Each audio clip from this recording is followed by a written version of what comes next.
1 minute. We're going to let a few more people trickle in. Look at that. We're already at 100 people. Hi, everyone. Hi, everyone. My name is Iman Kassam. I am a broadcast journalist. I work in radio and television.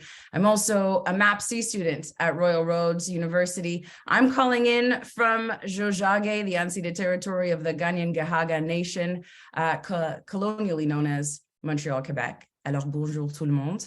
I know a lot of you are tuning in from in and around Royal Roads, located on Lekwungen, Songhees, and Wasapsim lands. And we are here today, right now, tuning in to Restoring Our Humanity. It's a discussion on what narrates our lives, how we might be together in the times ahead, and in particular, what regenerative stories might we be summoned to tell and live. Hosting today, we have 4 panelists: Veronica Thompson, Vice President, Academic and Provost at Royal Roads University. Before that, she was the Dean in the Faculty of Humanities and Social Sciences and Associate Professor of English at Athabasca University. Dr. Thompson holds a PhD in English from the University of Queensland. Dr. Hilary Leighton, a lifelong apprentice to nature and psyche. She is a psychotherapist and registered clinical counselor in a private practice. Leighton is a program head for the Graduate Certificate in Regenerative Sustainable Community Development and program head for the Masters of Environmental Education and Communications at Royal Roads University, teaching eco-psychology, supervising graduate students, and presenting nature-responsive research at environmental conferences. Raaj Chandran is associate faculty in the School of Communication and Culture at Royal Roads University. He has 2 decades of communication, public relation, advertising, and marketing experience in Canada, the United States, and Singapore, with exposure to 17 countries across Europe, South Asia, and the Middle East. He has an MBA from Ohio State University, a master's in mass communications from the University of Florida, and is ABD towards a PhD in strategic communication at the University of Colorado. Corporate social responsibility, indigenous philosophies, environmental preservation, compassion to animals, and creation of ethical, vibrant work cultures are causes that are close to his heart. And finally, April Kuramoto works in First Nations communities as a writer and story listener. April completed her master's degree at Royal Roads University as an environmental educator with a focus on feminist research rooted in stories of connection to the land. A mother and activist, April has also worked as a birth doula and is passionate about holding equitable space for emergent conversations. I know we're all excited to get into this panel. I'm just going to give you a couple housekeeping notes. You'll notice that your video and audio are turned off, but please, you're all encouraged to ask questions, pop them in the chat, and I will make sure to ask them on your behalf to the panelists at the end of the discussion. Our panel is going to have 3 rounds. It's going to start with what the panelists are reading, and then on to reflections on how they might imagine being together in the times ahead. And then a kind of lightning round where panelists will sum up their ideas into 3 words. I'm going to throw to Dr. Thompson right now, who is going to kick us off. So please go ahead. The floor is yours.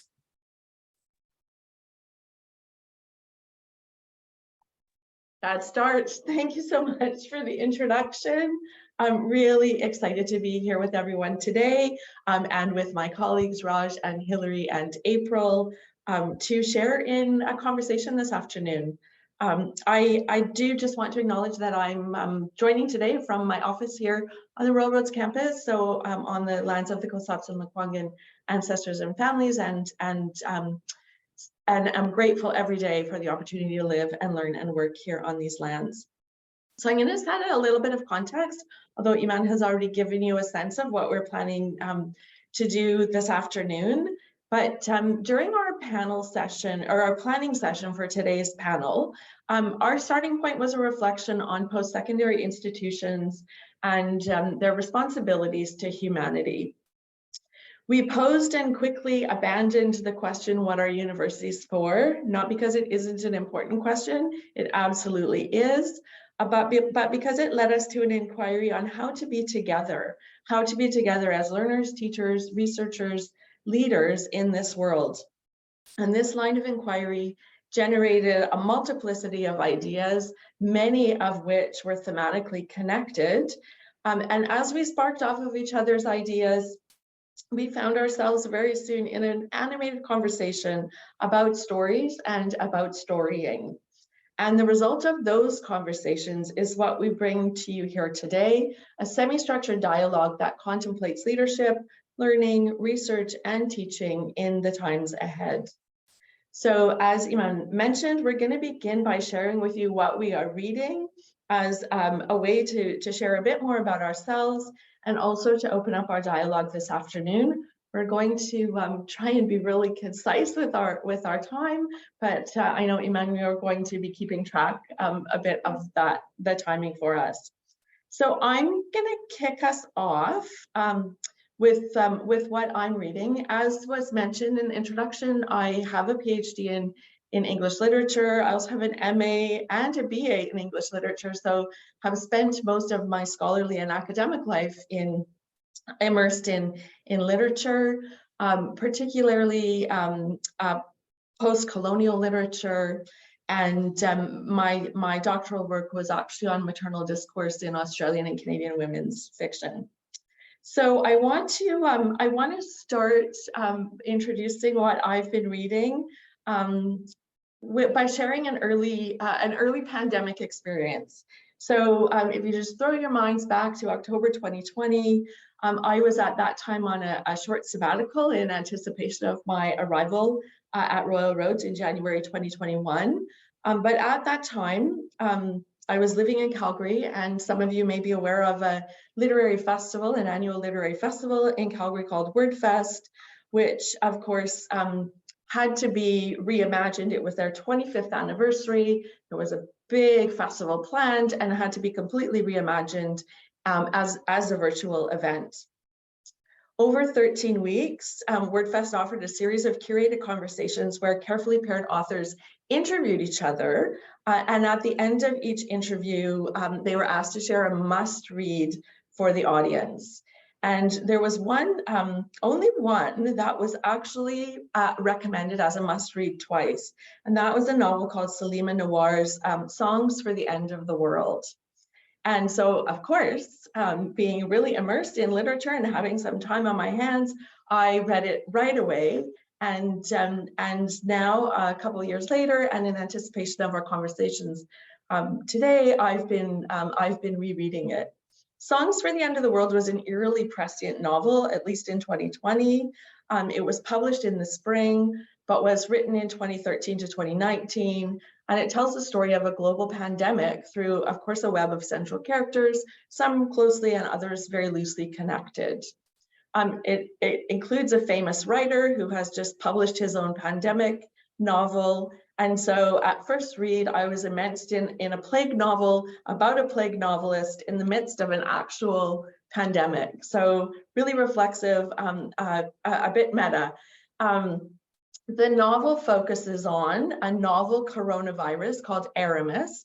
It's concentrated in New York City. It spreads rapidly. There are quarantine requirements, contact tracing, vaccine development, rapid spreads of information, misinformation, so much that was actually happening in real time in our actual lives in 2020. The novel explores the complicated ways in which the characters react to isolation, connection, information, communication, and the exacerbation of existing problems. And for Nawaz, part of what she was exploring in her novel is, does a crisis bring out the worst in people or the best in people? Something else that I'm also reading currently and want to bring into this conversation is William Perky's invitational theory, an educational theory, which many of you may be familiar with. And again, I'm just going to share a little bit of a story of how I came into contact with this theory. Some years ago, in a conversation about teaching over lunch with a colleague, she shared with me her teaching philosophy through the metaphor of hosting guests. So just as you invite guests into your home, you offer them food and drink, you make them comfortable, you're generous in your hospitality. That was how she understood her role and responsibility to her students, metaphorically welcoming and feeding them, being generous and welcoming in their shared learning spaces. Perky uses the word invitational to mean to offer something valuable and to summon cordially. An invitation is, in his theory, an intentional and caring act of communication, which is designed to offer something beneficial for consideration. So in invitational theory, everybody and everything adds to or subtracts from human existence. So that's a little taste of what I've been reading, and I'm going to pass over and ask Raaj, what are you reading? Yes, good morning. Thanks very much. Thanks, Iman, for that very, very nice introduction of all of us. In terms of reading, before that, let me say I'm grateful to live on the Treaty 7 lands in Alberta and to work and visit on the beautiful traditional lands of the Lekwungen Nations, where Royal Roads University is situated. In terms of what I'm reading, a lot of material on corporate social responsibility, which has, or at least should have at its core, corporate ethics. Secondly, I've been revisiting Braiding Sweetgrass, which is a 2015 book by Dr. Robin Wall Kimmerer, a very influential book, where she notes that flora and fauna offer us both gifts and lessons, and that we as humans have forgotten to listen to their voices. She brings in this concept of a gift economy and a web of relationships that we have with other non-human and more than human relatives of us. Her first book is called Gathering Moss, which is another exciting read, where she indicates that mosses are storytellers. They tell stories of the land and habitats. And she says that we're living in an age where there is a longing that we have for connection with land and nature, a longing for belonging. Right? And finally, I've been reading a lot of Stoicism as a way to face the challenges of life. So really good thoughts from Epictetus, Marcus Aurelius, and Seneca. So that's what I'm reading, and I think I will pass it to April. Good afternoon. It's good to be here with you today. I am always reading multiple books simultaneously for different purposes. But the book that I brought to share with you today is called Emergent Strategy by Adrienne Marie Brown. It's a wonderful read on activism and leadership and the dance that can happen between the two. And this book is about very much what we're doing here today, having conversations, allowing ideas and thoughts and feelings and lived experiences in the room to emerge organically, and the ability to use that for transformation and being able to root in that transformative place so that we can evolve and change together. So highly recommend. I'm almost done. It's a beautiful book and read. And Hilary, I'm really excited to hear what you are reading. Thanks so much, April. It's really great to see you. It's great to be here on this panel, everyone, Veronica and Raaj. It's finally come to be. We've planned for a while, and we've actually had lovely conversations on the way. So I've been grateful for all of the planning here too. I'm rereading something, and that's not usually what I have time for. I'm a bibliophile. I have so many books. Some people have sacred envy when they come into my office. And, most of the time I look at my office and I just get worried that there's not enough time in this life to really get into and read everything thoroughly. So now I'm rereading Donna Haraway's wonderful book called Staying with the Trouble, Making Kin in the Chultacine. And I mean, what I first love about this book is the staying with the trouble part. Haraway's a cyberneticist, and she offers that we are living in disturbing times. And in this mix of both the pain and the joy that we're experiencing, there's an ongoing killing off of life, and there's also this necessary resurgence and regeneration at the same time. And so she offers in her book that our task is to make trouble, to stir up potent responses to these devastating events. But also, here's the and settle troubled waters, and find quietude and find solitude with each other and take care of each other, and have that kind of invitational hospitality that I heard Veronica talking about in invitational ways. What I also love about her work is that she says this isn't necessarily about the future. This is really about the present, that we're entwined with place and time and matters and meanings. And the word chulacine, it's a funny spelling. It's kind of a combination of two Greek words, katon and kainos, and they both speak about time, place, and how there's, trouble of living and dying in responsible ways in a damaged earth right now. And kainos means beginnings and ongoing freshness. So it is this kind of both and, the comings, the goings, the nurturings.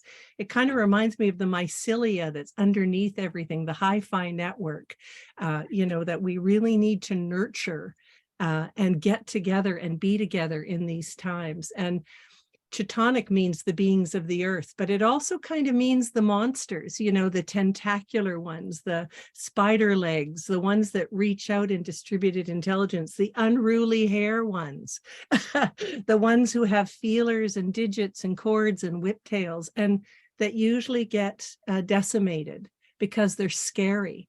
But these ones actually can teach us a lot about how to live and reach out and flourish in a multi-species environment. And the final thing I'll say about this book is she says, it's not going to be a techno-scientific fix. That's not going to be the solution. And it's not going to be a God that will save us naughty, disobedient children. It's going to be that we need to make kin. We need to make kin with everyone. And that fits also, Raaj, with braiding sweetgrass, where Robin Wall Kimmerer says it's a kin-centric worldview that will see us through. And I love Haraway because she's not a sloppy, hopeful, oh, it's all going to go away kind of person. She says it's not game over. We're not done for. But we have to actively trust each other and not be cynicists, and also have a kind of way of not discouraging each other, especially our students. We need to illuminate them. So I'll just briefly say that I also am reading the poetry of sky dancer Louise Bernice Halfa, and just astonishing beauty in this book. And she's talking about very difficult things with residential school and the darkness of heartbreak and healing. And it's brave and strong and breathtaking and relational.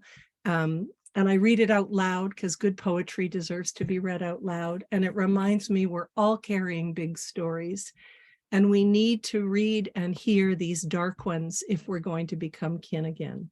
So anyways, thanks. I only stopped at 2. I think that's very good. Amazing. Over to you, Veronica. Amazing. So as you've heard, you can see how our conversations really riffed off of the themes of what we're reading, and as Hilary said, we've just shared a small part of our reading experience. So I want to take us to our next question, which I think will sort of expand on some of the themes that have been raised, and that is, how do you imagine we might be together in the times ahead? And how might this narrate our teaching, our research, our way of being in the world, and how we communicate this and transform culture? So I'm actually going to start with Hilary, and and then we're going to go to April, and then to Raaj, and then I will come in at the end. Well, have any of you been in a conversation with me when I didn't bring in the word tentacularity? That tentacled being that Haraway talks about. I say that we need to bring our tentacularity, these regenerative ways that we can reach out across the divides and use a kind of distributed leadership and intelligence, and also welcome all forms of intelligence. So in the curriculum, I just find and April knows this from coming to classes in MEEC program, the way of knowing the world through the feeling effect is equally as important as through our rational, beautiful minds, through our linear verifiability and empirical verifiability. We also need our deep emotions, our imaginations, our memories, our dreams, our ancestry. And so Nora Bateson, Gregory Bateson's daughter, says, you know, we need warm data and we need cold data. We need this both and. And so, you know, I call on myself as a teacher to stand up for and write the script for what I see as critical knowledges for all to be welcome at the table. And, you know, these pedagogies of increased relatedness, where we have new epistemes that reflect an evolving world and actually can also make room to move us to change.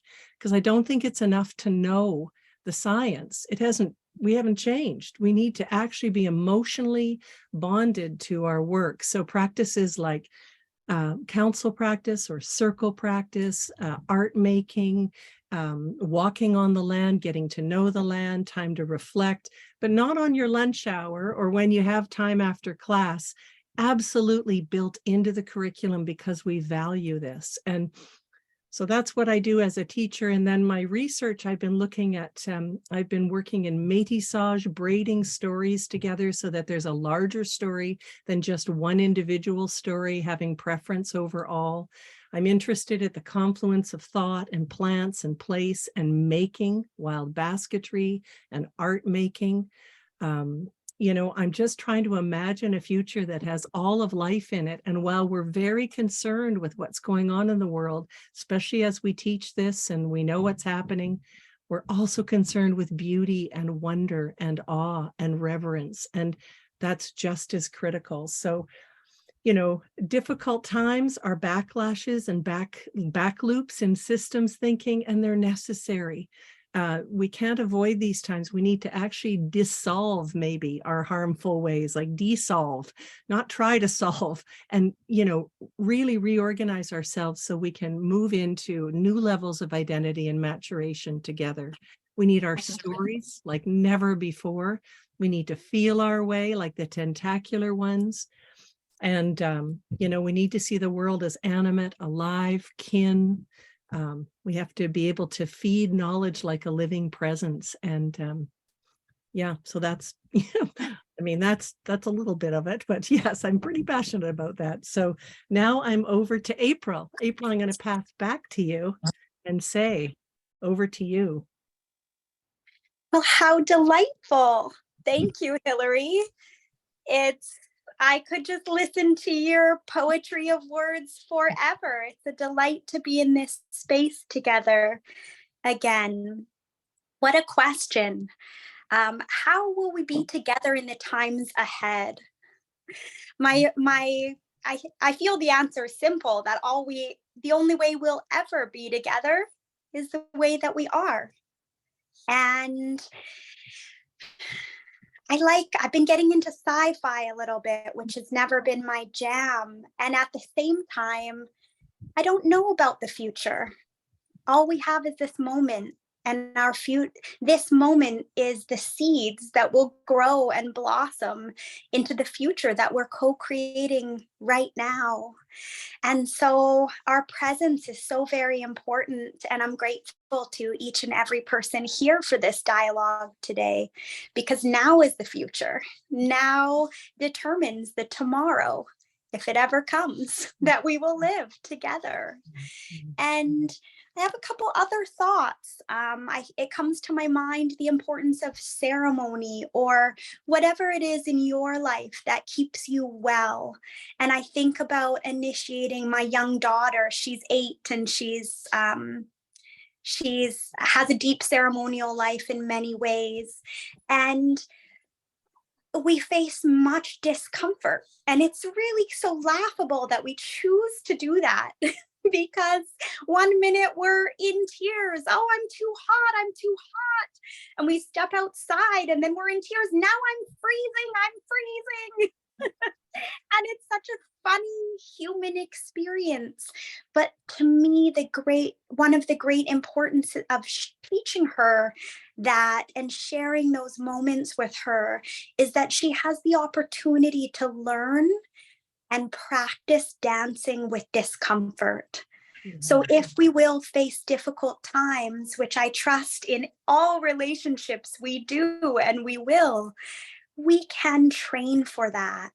We can cultivate our root support system and learn to steady ourselves in the face of that heat and the face of the cold winds. And both are just valid human experiences, but we can bolster our warrior spirit in the way that we live now.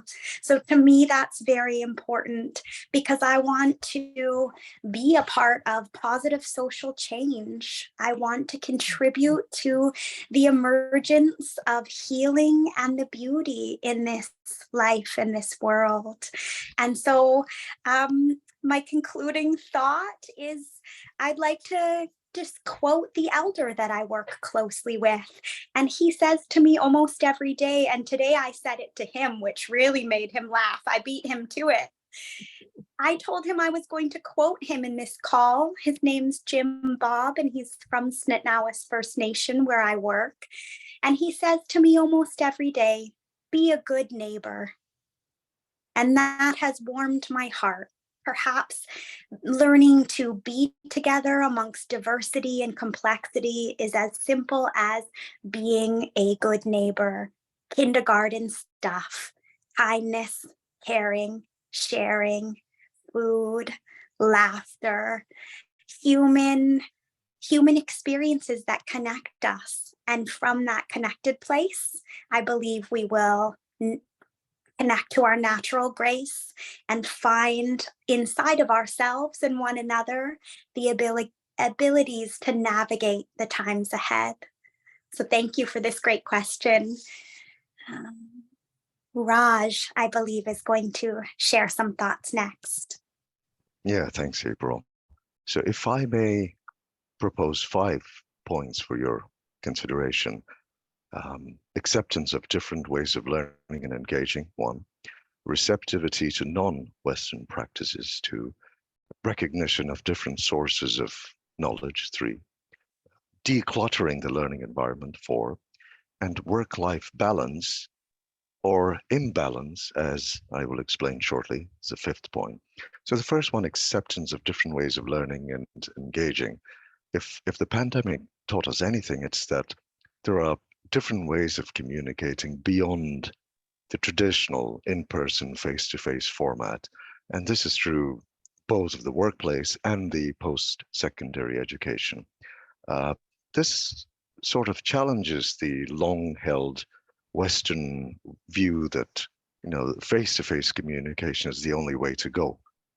So if you look at an institution of higher learning like Royal Roads University, we have students, international students who come from different parts of the world with their own set of values, norms, and practices.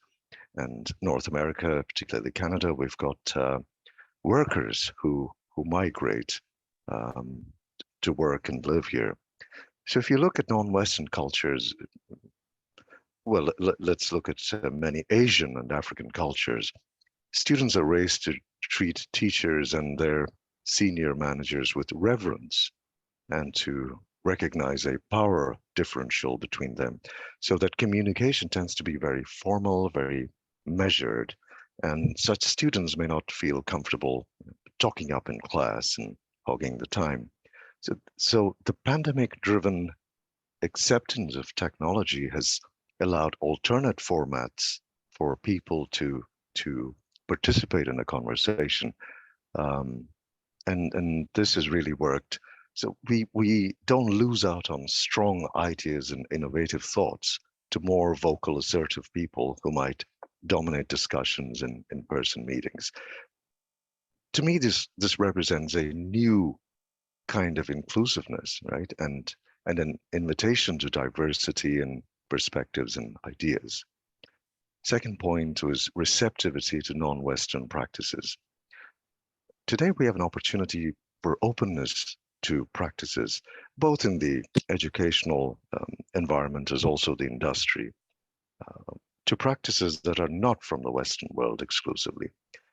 Everything Western needs not be optimal, and everything non-Western need not be trivial, and vice versa, right? Such a receptivity and openness would blend the best of human, non-human, and more than human knowledge and wisdom. And in indigenous ways of thinking, philosophy, there's a saying that a thing cannot be truly understood unless it is known by four aspects: mind, body, emotion, and spirit. So re-embracing practices like circles of learning, and Nobel laureate Rabindranath Tagore from India, his practice of moving education out from the classrooms into nature, these are worth exploring. And as we've mentioned, stories are a form of indigenous cultural wisdom, and oral storytelling has been a channel to pass down wisdom from generation to generation. So how can some of these be assimilated into post-secondary teaching so that we restory our humanity? The third point was recognition of different sources of knowledge. And anyone who's taken a class from me knows I always say this, that knowledge no longer resides exclusively with an institution or with a teacher. So the top-down structure of learning may not be optimal in many cases. So if we can embrace and harness different credible sources of information and knowledge, we get a richer learning environment. Focus on the word credible, because you get a lot of disinformation, misinformation out there. So as a dangerous thought, perhaps, what would it look like if we allowed students the opportunity to co-create learning content up to a certain percentage, right? The fourth point was decluttering the learning environment.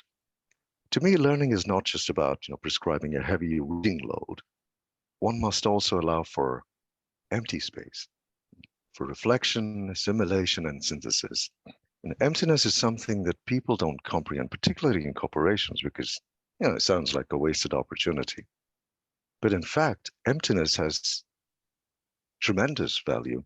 Today, scientists have observed that atoms are mostly empty space. And if you look at a house, what makes it livable is the emptiness, not the clutter. So how can we accept and implement emptiness in education and in the workplace? And the last point, work-life balance. The pandemic has shown us that remote work is possible, and it has resulted in flexibility, which allows work-life balance, productivity, and efficiency. People were able to spend more time with their families. You had pandemic pets, who had the luxury of having their human families close to them constantly. And now I hear, as the pandemic draws to a close, it's being treated more as an endemic. Corporations want people to get back to in-person. Universities are driving a return to in-person education. I mean, perhaps financial considerations are a major motive. There's a Buddhist saying, in the end, what matters most is how well did you love, how well did you live, and how well did you learn to let go? So if anything, I would advocate in favor of a work-life imbalance, with the imbalance favoring life. Because if you live well, then you can do meaningful, impactful work. So with that, I will pass it to Veronica. Thank you.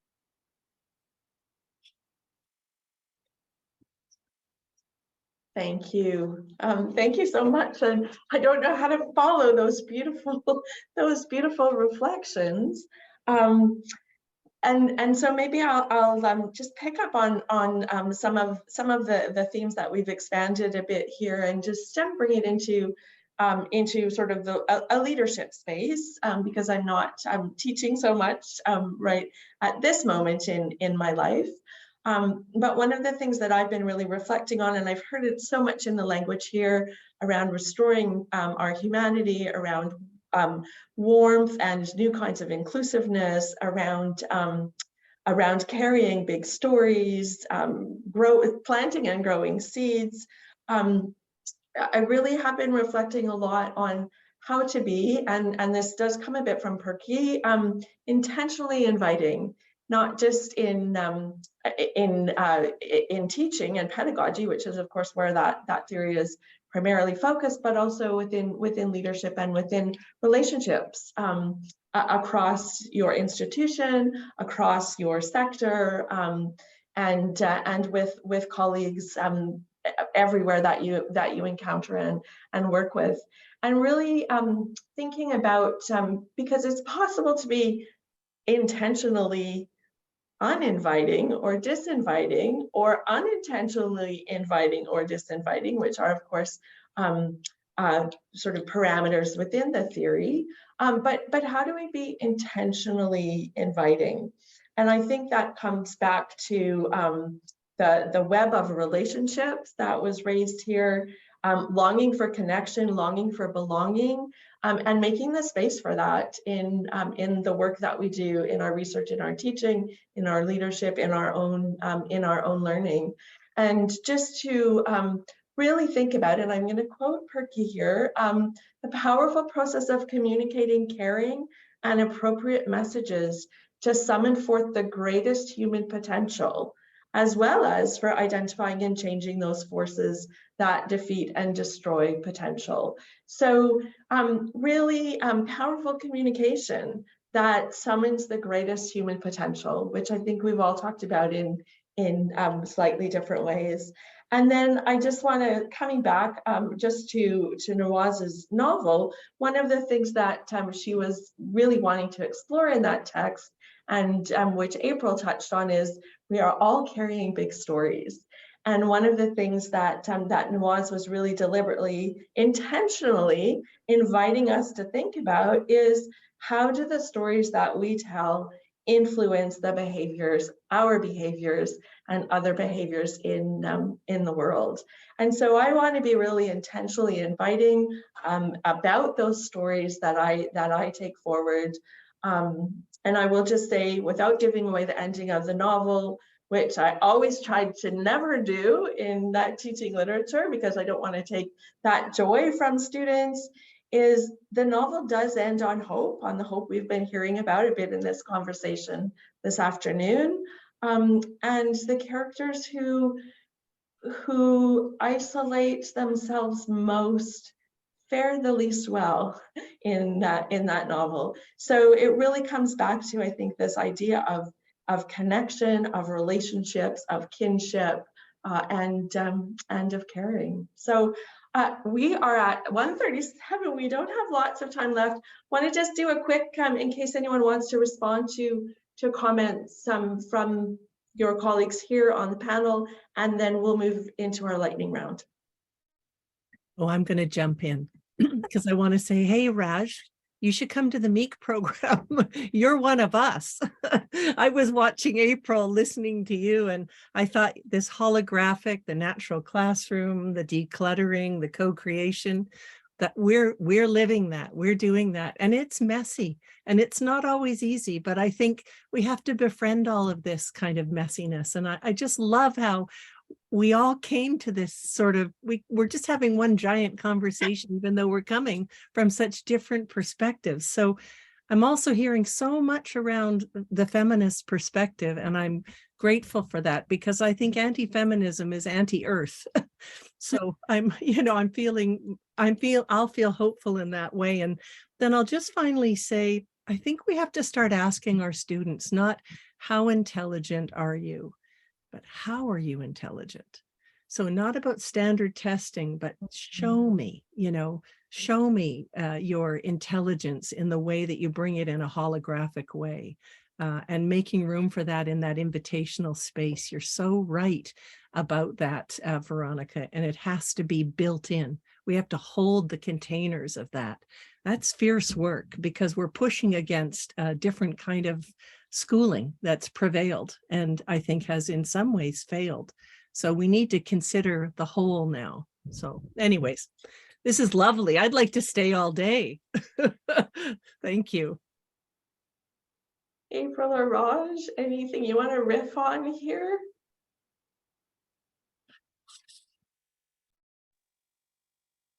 Shh. Sure. Yeah, I'm really appreciating this dialogue, and what I'm hearing weaving from everyone is this collective leadership, this shared circle space where everyone in the room contributes.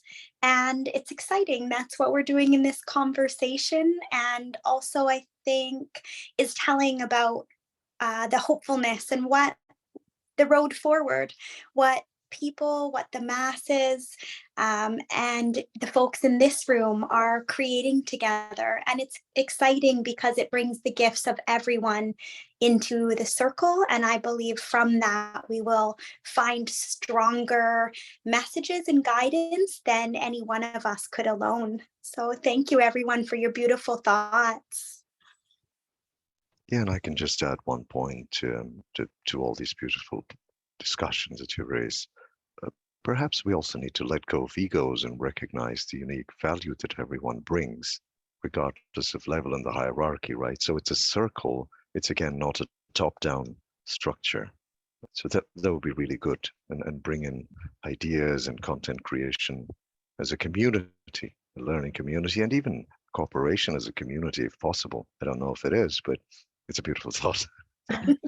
Well, the thought that everyone has genius, genuine uniqueness, and instead of looking at it, one person has it or one leader.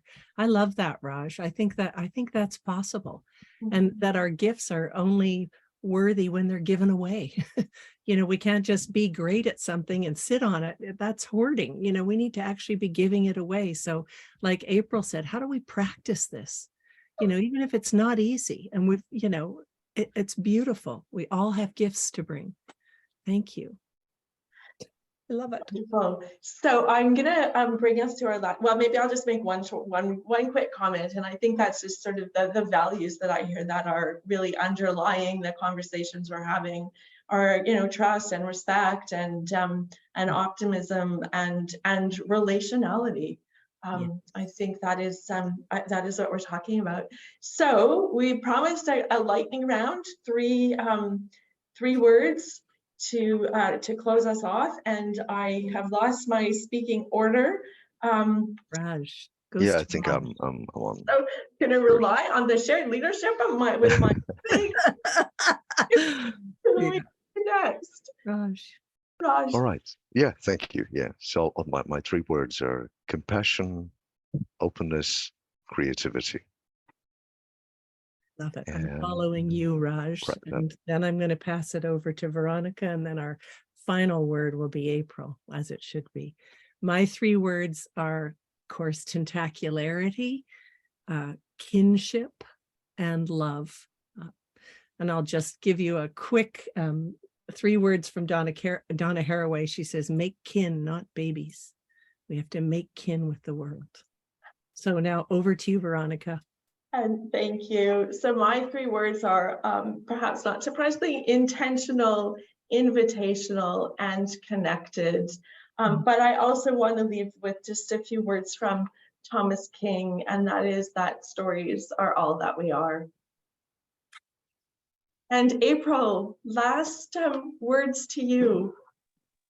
Yeah, that's a favorite quote. Stories really are all that we are.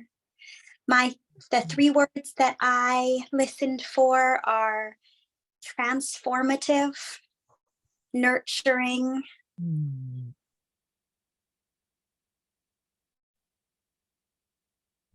I missed your 3rd word. The 3rd word, Hilary, is listening. Listening. You were listening for. Beautiful. Thank you. Beautiful. So that concludes our sort of prepared, our semi-structured dialogue. And I'm going to ask Iman to moderate the questions for us. Hey, yeah, I'm back. Thank you so much. That was a brilliant and insightful and philosophical conversation. Thank you. We got a lot out of that. A lot of people in the chat we're super curious about the books you all mentioned. So maybe if you have a moment, maybe if you don't mind throwing in the title and author of those books. You don't have to do it right now, but maybe in the next 10 minutes before we're done. And I think I will kick us off with a question.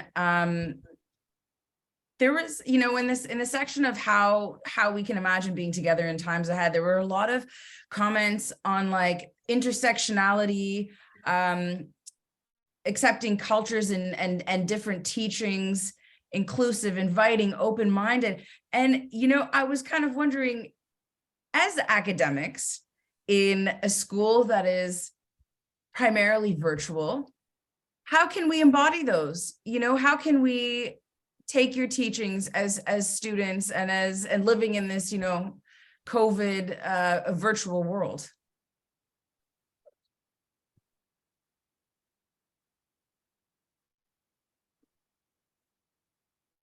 I mean, open floor panelists, whoever wants to go.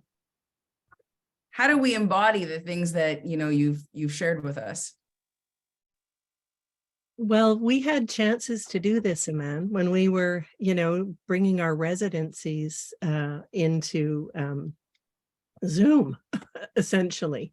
And so what I found was helpful was not trying to replicate something in person per se, you know, from the years I'd presented something in the field with people, but rather start to have people focus in a more local way.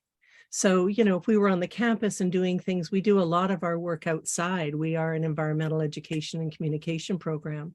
To have people get to know their own local Indigenous peoples and to get to know their own lands and to speak from that place was very powerful.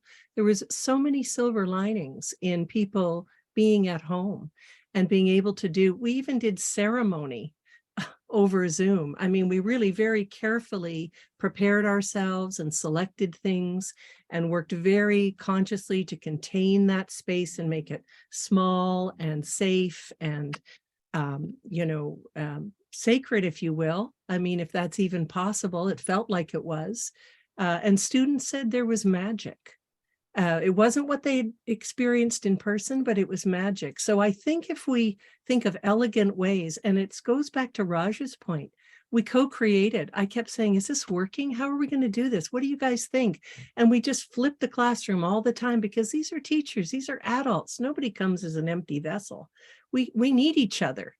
So, and I just learned so much at the time. So I think there's a way to be able to move through all of this and just really draw on our deepest imagination and our creativity, you know, because I think we can do it. Like April says, we're training for this.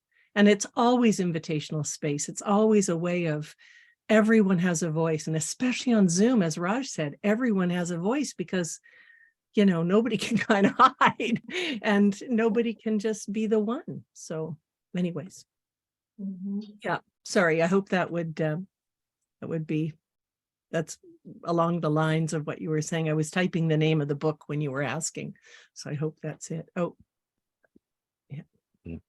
Perhaps I can just add on to that quickly. And you asked for specific ways, right, Iman? So flattening of the power distance between teacher and students, creating accountable spaces, you know, allowing students to guide some part of the course, co-creation, as Hilary said, and then allowing and exploring multiple formats of communication, new ways of communicating so that everyone can participate without competing for a limited time and space as we would in a live classroom. So, I mean, an online space is not bad at all, right? I mean, we have, it has a lot of advantages. You have people from different countries and regions logging on. So the accessibility is much enhanced. So with that, I'll stop. I might just add two quick thoughts. I think one is about how you show up in that space. And so I think if you show up and sort of lead yourself with kindness, I think that is one thing to sort of bring into those spaces. But I also think one of the beautiful things I found through through this COVID experience and moving from face-to-face learning to online is at first we were all very nervous about it, and we weren't comfortable how we looked on camera, and lots of us kept our cameras off. And over time, we opened up this window to our own worlds, and we saw colleagues and students, families, their children, their partners, their pets, and brought all of that life into that space. And I think that was really some of what built that, what you called magic, Hilary, and the sacredness almost of that space. Yeah. And April, you were a student during that. What happened for you? Hi, Hilary. Hi. I think this is such a good question. And I believe it was Iman that asked it. I think the question, as often in life, gives us the insight to the answer. As I was listening, I jotted some notes that this is a question I believe we will benefit from by asking ourselves every day. We need to keep asking this question. How can I show up and embody my values? So that can be a compass and a guiding light, the question itself. I work in Indigenous community with stories and elders, and often on very difficult topics like reconciliation. And what I've learned from that is that all we can do when we look at embodiment within ourselves, all we can do is the best we can in any moment. There is no, as Leonard would say, there is no perfect offering. We can only do what we can in any moment.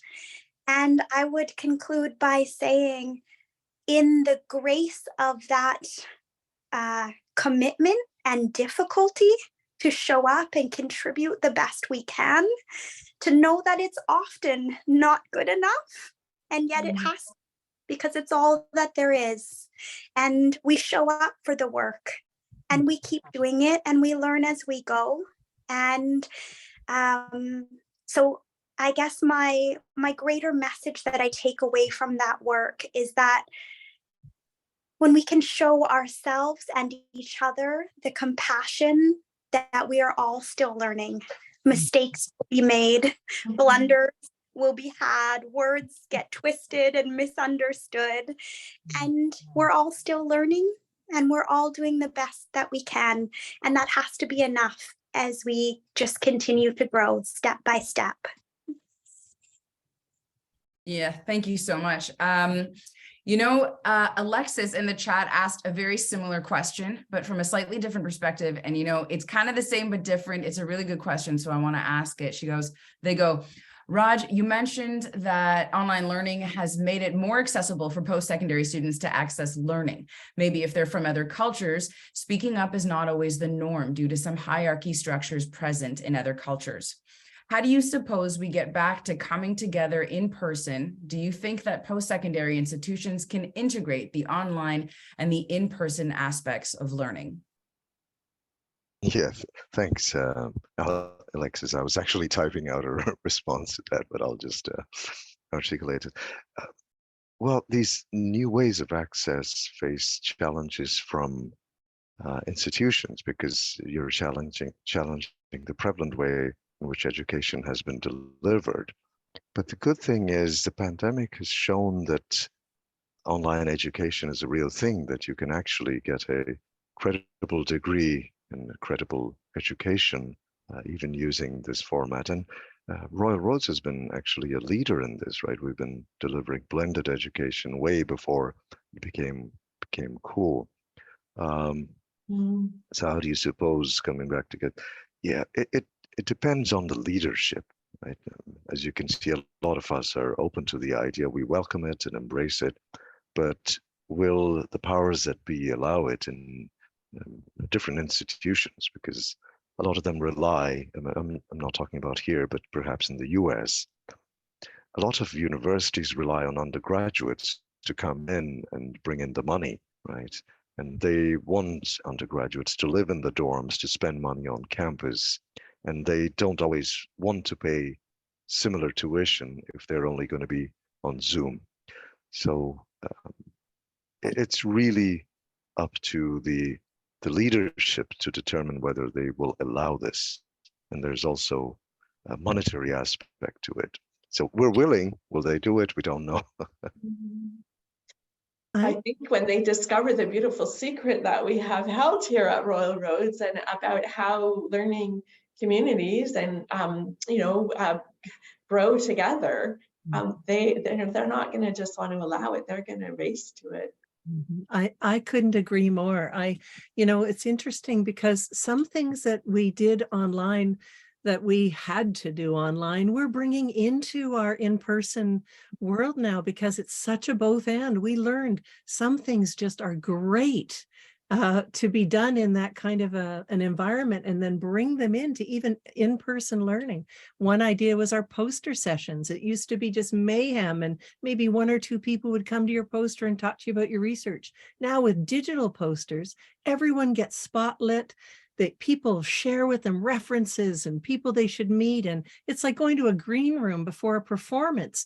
You just get all this attention on your work, and it really helps shape it. But we're in residency. So we just go back online and then back out. I think it's a both and I think we do it so well at Royal Roads. We've been doing it since 1995. That's something. Anyways, there's a plug, of course, but yes, we do, and it's also fun to figure this all out because it is the new. Yeah, thank you so much. I'm just doing a quick time check. We have we're pretty much done, but we have one quick question for Hilary. In that lightning round, Glendora wants to know if you could please share your first word again. I sent it to her. Tentacularity. Okay. It's the octopus. I should be wearing my octopus t-shirt. It's tentacularity. It's the tentacled ones. These are the oddkin that we need to make friends with. And if she hasn't seen my octopus teacher, that's a great place to start. Such a good word. Yeah.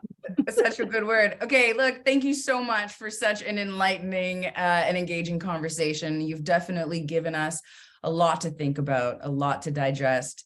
Thank you. It's been a great session. Everyone who is tuned in right now, please stick around.